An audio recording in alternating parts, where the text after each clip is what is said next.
Ein Spreizfuß. Weißt du, was es bedeutet? Ist es überhaupt schlimm und muss man etwas dagegen machen? Ein Spreizfuß wird auch Pes transversus planus genannt. Es ist eine Fußfehlstellung, bei der die Quergewölbe abgeflacht ist. Beim Stehen oder Gehen sollte im besten Fall 3 Punkte von dem Fuß den Boden berühren. Die Ferse, den Teil unterhalb dem Großzehgrundgelenk, das Großzehballen und auch das Grundgelenk von dem kleinen Zeh. Diese 3 Punkte formen dann ein Dreieck. Im besten Fall schweben dann die 2., 3. und 4. Mittelfußknochen leicht in der Luft, so als ob ein Bogen geformt wird. Bei einem Spreizfuß wird genau diesen Bogen abgeflacht. Die Zehe gehen weit auseinander. Das Quergewölbe, das davor den schönen Bogen gemacht hat, liegt jetzt flach auf dem Boden und alle 5 Mittelfußknochen berühren dann auch den Boden. Vor allem dann beim Abrollen geschieht das nicht mehr über den großen Zehgrundgelenk, wie es eigentlich sein sollte, sondern diesen Patienten laufen immer mehr über die Außenkante vom Fuß. Nicht selten sieht man dann, dass die Schuhe sich viel mehr an den Außenrand vom Fuß abnutzen als eine gleichmäßige Verteilung vom Druck. Am Fuß selber entstehen dann Schwielen und Hornhaut unter den Mittelfußknochen. Ungefähr den Bereich. Warum entsteht dann ein Spreizfuß? Wie alles im Leben ist es nicht nur eine einzige Ursache. Es müssen mehrere Faktoren zusammenkommen, damit sich ein Spreizfuß oder Spreizfüße entwickeln. Das erste ist die genetische Veranlagung dafür. Manche Menschen sind einfach beweglicher als die anderen. Das Bindegewebe, das dann die Knochen und Gelenke eher stabilisieren sollte, ermöglicht mehr Spielraum. Dadurch verliert der Fuß an Stabilität und der Bogen flacht sie wieder ab. Eine schwachere Fußmuskulatur. Nicht nur Weichteil wie Bänder oder das Bindegewebe halten Gelenken und Knochen in Ort und Stelle, sondern auch die Muskulatur selbst. Je schwächer die kleinen Muskeln zwischen den Mittelfußknochen sind, desto höher ist die Wahrscheinlichkeit, dass deine Quergewölbe sich absenkt. Eine erhöhte Überbelastung durch Übergewicht. Wer mehr wiegt, bringt auch mehr Gewicht auf die Füße, was dann das Quergewölbe weiter nach unten Richtung Boden drückt. Schwangerschaft. Während der Schwangerschaft produziert der weibliche Körper Hormone, die dafür sorgen, dass alle Gelenke etwas beweglicher werden. Und das passiert auch an den Füßen. Nicht selten sieht man bei Frauen nach einer Schwangerschaft, dass sie eine Schuhgröße mehr tragen müssen als davor. Und zu guter Letzt auch das Alter selbst. Je älter man wird, desto mehr verliert das Bindegewebe Elastizität und die Muskulatur an Kraft. Dadurch sinkt das Quergewölbe leichter ab. Ist es schlimm und muss man etwas dagegen tun, wenn man einen Spreizfuß hat? Prinzipiell macht ein Spreizfuß nicht unbedingt Beschwerden. Jedoch gibt es zahlreiche Studien, die zeigen, dass Deformitäten an Füßen, wie zum Beispiel ein Hallux valgus oder Krallenzeh oder eine Plantarfasziitis, häufiger entstehen bei Menschen, die einen Spreizfuß haben. Eine der Hauptfunktionen von dem Quergewölbe ist die Übertragung von Zugkräften. Beim Abrollen wird Kraft an den Bänden und Muskulatur gespeichert und dann weitergeleitet nach oben, dass man energieeffizienter abrollen kann. Wenn diese Quergewölbe absenkt, ist diese Übertragung von Kraft reduziert. Außerdem besteht unterhalb von den Mittelfußknochen eine Fettpolster. Diese Fettpolster sorgt als Schutz für die Gelenk selbst, für die Knochenmassen, aber auch für die Nerven. Wenn das Quergewölbe abflacht, dann entsteht auch viel mehr Druck auf diesen Fettpolster, was dann darauf reagiert, indem es abbaut oder auch vernarbt. Das sorgt dafür, dass letztendlich viel mehr Druck auf dem Knochen und Nerven kommen, als es eigentlich sein sollte. Und dieser erhöhte Druck kann dann Knochen oder Nerven reizen. Die gute Nachricht: Die Wissenschaft hat gezeigt, dass es möglich ist, das Quer- oder Längsgewölbe wieder aufzubauen, die Überlastung auf die Strukturen zu reduzieren und damit Schmerzen zu lindern. Und was du machen solltest und worauf du achten solltest, das zeige ich dir jetzt. Die erste Übung dient zum Aufwärmen der Muskulatur. Dafür solltest du dich auf dem Stuhl hinsetzen. Dein Becken ist gut auf die Sitzfläche, deine Knie sind in 90 Grad gebeugt und wichtig ist, dass du die gesamte Fußsohle auf dem Boden platzieren kannst. Stell sicher, dass Ferse auf dem Boden bleibt, den Teil unterhalb von dem Kleinzeh-Grundgelenk und unterhalb von dem Großzeh-Grundgelenk. Deine Füße sind ungefähr hüftbreit auseinander. Und als erstes solltest du versuchen, nur die Ferse zu heben, dabei zu achten, dass deine Füße nicht nach außen wegfallen, sondern schön über den großen Zeh Druck haben, den kleinen Zeh Druck haben und dann senken und der Vorfuß hochheben, so dass der Druck jetzt nun nur auf die Ferse bleibt. Und diese einfache Bewegung wiederholst du nun 20 Mal, langsam und konzentriert, dass du beim Fußheben die Ferse auf dem Boden hast und bei dem Fersenheben du gleichmäßig Druck unter den großen Zeh und den kleinen Zeh hast. Wiederhole diese Bewegung 20 Mal, damit du erstmal ein Gefühl bekommst für die Spannung in deinen Füßen. Als nächstes geht es nun um die Korrektur von der Fehlstellung des Fußes. Ein Spreizfuß entsteht meistens nicht alleine. Wenn die Ferse nach innen abflacht, dann wird auch den gesamten Fuß nach außen gedreht, was letztendlich dafür sorgt, dass auch die Quergewölbe flach auf dem Boden bleibt.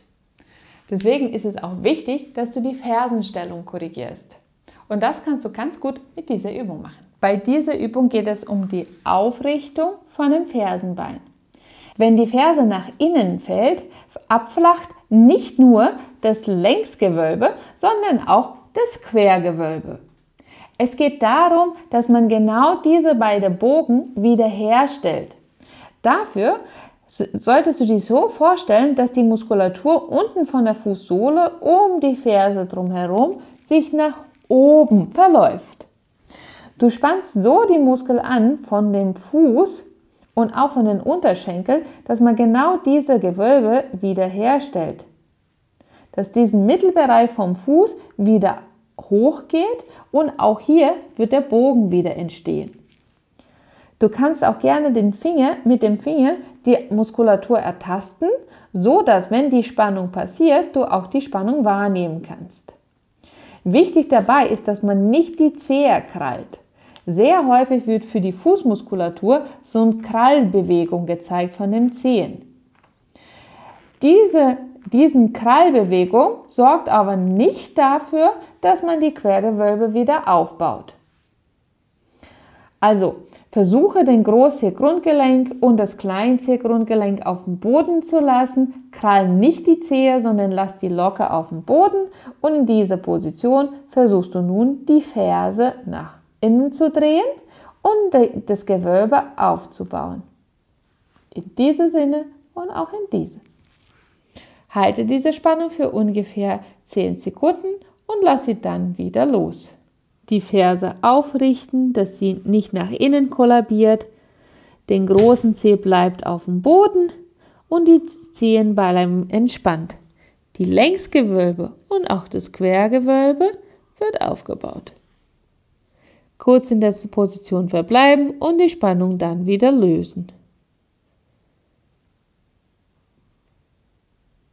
Hier geht es viel mehr um die Wahrnehmung und die Spannung, als jetzt, dass man viel Bewegung oder etwas Größeres spürt.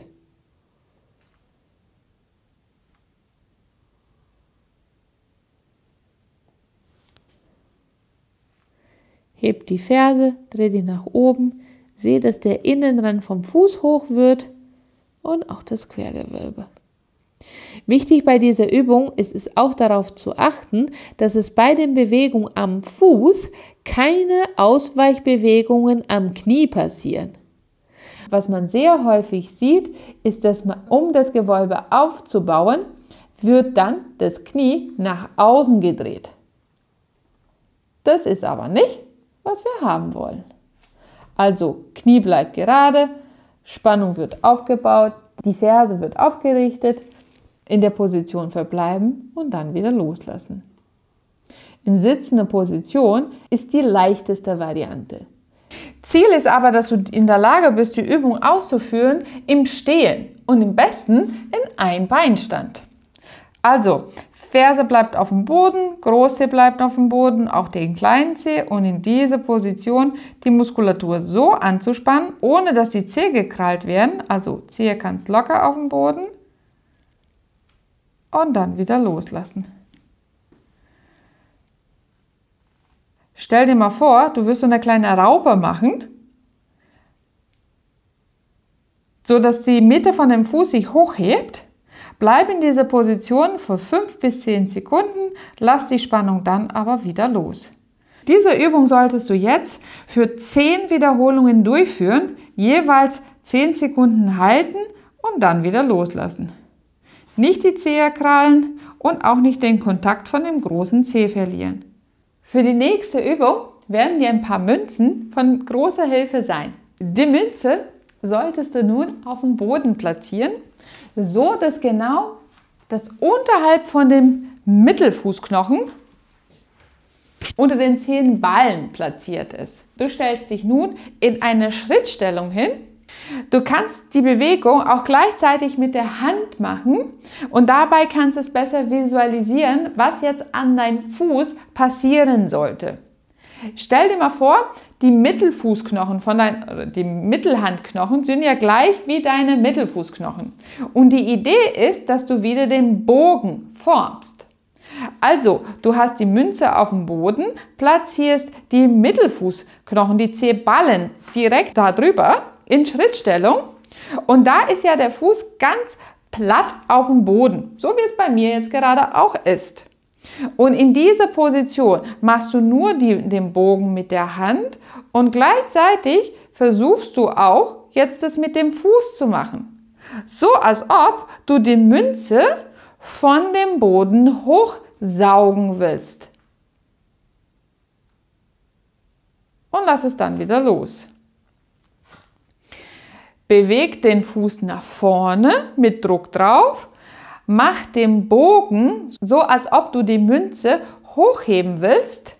Großzeh, Kleinzeh bleibt auf dem Boden und nur die Mitte vom Fuß hebt sich etwas. Geh dann auf die Schrittstellung wieder zurück, löst das Ganze. In der Position wieder rein und die Füße werden jetzt breit auf dem Boden. Du spürst ganz ordentlich, wo die Münze unterhalb von deinen Zehballen sind. Hebst dann oder versuchst zu heben, so als ob du die Münze jetzt umgreifen möchtest. Halte kurz die Spannung und gehe dann aus der Schrittstellung wieder zurück. In die Beugung rein, hochheben, ohne die Zehe zu krallen und lass es dann wieder los. Diese Übung ist eine gute Vorbereitung für die nächste Phase, was dann das Laufen wäre. Die Idee dabei ist es, wenn du das Knie nach vorne bringst, dann die Längsgewölbe aufzubauen und dann mit der anderen Seite einen Schritt wieder nach vorne zu geben. Und dann wieder zurück. Verliere nicht den Kontakt von dem großen Zeh, den kleinen Zeh auf dem Boden. Letztendlich wird das Abrollen dann über den großen Zeh erfolgen. Vor allem am Anfang ist es extrem schwer, überhaupt koordinativ diese Übungen hinzubekommen. Es passiert ja nicht wirklich viel und es ist nicht so viel an Bewegung, was man sehen kann. In der ersten Phase geht auch nicht wirklich viel darum. Viel wichtiger ist, dass du das Gefühl dafür bekommst, diese Muskulatur wieder anzusteuern, diese Spannung hinzubekommen und überhaupt die Fußmuskulatur erstmal wahrzunehmen. Je häufiger du die Übungen machst, desto besser wirst du auch die Spannung kontrollieren können, was letztendlich in mehr Stabilität für deine Füße auslöst. Wenn du Schmerzen an deinen Füßen hast oder weiter etwas Gutes für deine Gesundheit machen willst, dann abonniere meinen Kanal. Hier bekommst du jede Woche neue Inputs für deine Gesundheit. Für die nächste Übung brauchst du 2 kleine Rollen. In dem Fall sind es einfach meine Socken, die ich ganz eng zusammengerollt habe. Die solltest du nun längs unter den Fuß platzieren, direkt unterhalb von den Mittelfußknochen, so dass der große Zeh und der kleine Zeh frei bleiben. Je nachdem, wie gut du geübt bist, kannst du die Übung im Stand oder am Anfang im Sitzen machen. Es geht nun darum, dass du deine Füße nach außen bewegst, so dass den kleinen Zeh mehr Kontakt hat mit dem Boden, die Ferse bleiben fest auf dem Boden und als nächstes drehst du dann den großen Zeh Richtung Boden hin. Roll die Füße nach innen und nach außen, so als ob du jetzt halt um diese kleine Rolle, um deine Socken, einen Bogen machen willst. Also bleib mit den beiden Ferse fest auf dem Boden, deine Beine sind ungefähr hüftbreit auseinander und dann rollst du nur den Vorfuß nach außen weg und nach innen weg. So als ob du um deine Socken drumherum so eine Art von Bogen machen willst. Im Grunde genommen passiert relativ wenig Bewegung an den Füßen. Es geht darum, dass du das Gefühl für das Quergewölbe wieder bekommst. Achte darauf, dass du so wenig wie möglich die Zehe krallst. Nach innen drehen, die großen Zehen, den Hallux, den großen Zeh, hat mehr Kontakt mit dem Boden. Aber das kleine ist jetzt halt nicht so weit nach oben. Nur ein bisschen über die Socken hin, rüber, nach innen und dann das gleiche auch nach außen. Du kannst es beidseitig machen, was es schwieriger macht. Du kannst es einbeiniger machen, was es leichter macht. Noch leichter wäre es dann in Sitzen. 15 Wiederholungen je Richtung sollen das werden. Auch hier gilt Qualität vor Quantität. Lieber ein paar weniger Wiederholungen und langsam, was extrem wichtig ist, als jetzt nur vor sich hin zu üben, ohne zu achten, wo was angespannt wird, wie sich das Ganze so anfühlt. Und zu guter Letzt geht es darum, dass wir die Wade dehnen. Je verkürzter die Wade, desto mehr Druck entsteht auf den Vorfuß, in dem Bereich von den Mittelfußknochen. Eine gute Dehnung, um genau diesen Bereich gezielter zu erreichen, ist zum Beispiel die Dehnung an der Treppe. Platziere den Vorfuß an der Wand, so dass der große Zeh, aber auch der kleine Zeh Kontakt haben an der Wand. Dein Knie bleibt komplett gestreckt und nun bringst du die Hüfte nach vorne, Richtung Wand hin, bis dann eine deutliche Dehnung spürbar ist, sowohl in der Wade, in der Achillessehne und dann auch an der Fußsohle. Bleib in dieser Position für 30 bis 45 Sekunden und wiederhole das Ganze 3 bis 5 Mal. Wer einen Spreizfuß hat, hat nicht nur 1, sondern 2. Mache die Übung immer beidseitig. Ich hoffe, dieses Video hat dir gefallen. Danke fürs Zuschauen. Bleibe dran, mache die Übungen und du wirst deine Ergebnisse auch erzielen. Tschüss und bis zum nächsten Video.